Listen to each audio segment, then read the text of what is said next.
In the heart of the mighty Ottoman Empire, where the fate of nations was decided not only on the battlefield, but also in the gilded cages of the imperial harem, there rose a woman unlike any other.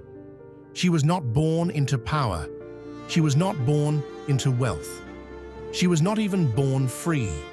Yet she would become one of the most powerful rulers in Ottoman history, a woman who defied her enemies, outwitted her rivals, and even brought down the legendary Kösem Sultan herself.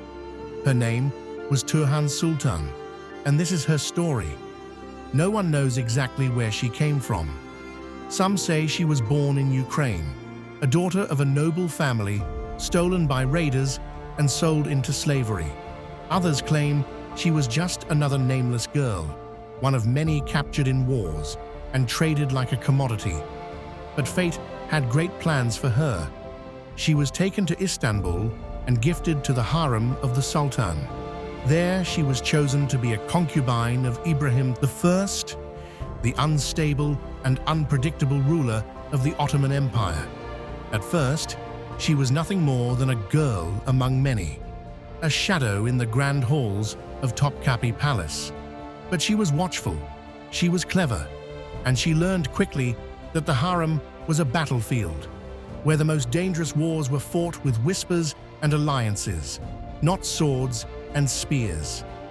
Then, in 1642, she gave birth to a son, Mehmed IV, and suddenly she was no longer just a concubine.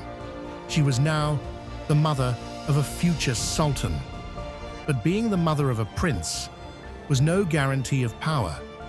The real ruler of the empire was Kösem Sultan, the formidable woman who had controlled the court for decades. Kösem had seen many women like Turhan before, ambitious, young, hungry for power, and she knew how to deal with them.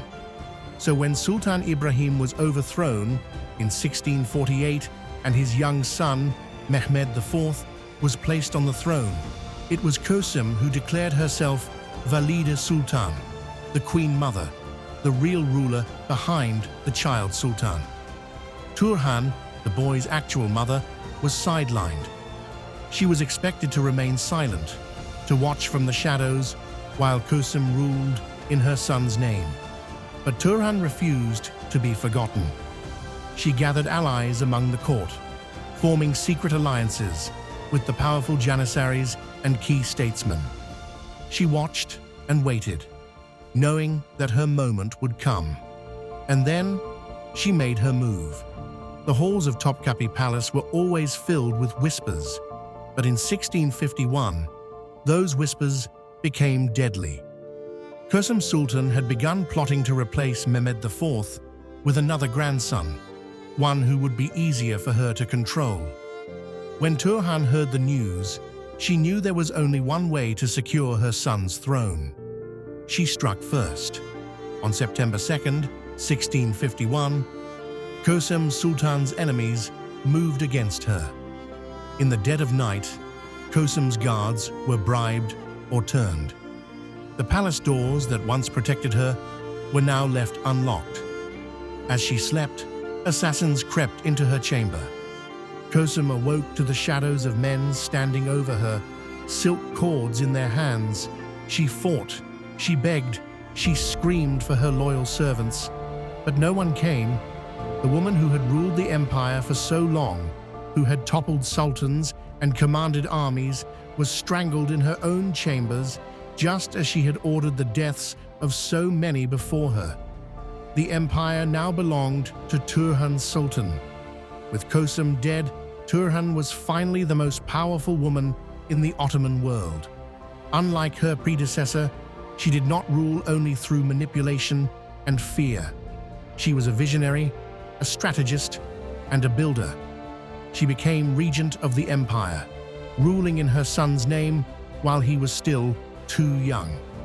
She oversaw political reforms, military campaigns, and massive construction projects.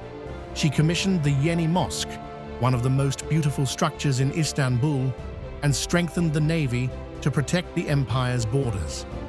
Under her rule, the empire saw a brief golden age of stability.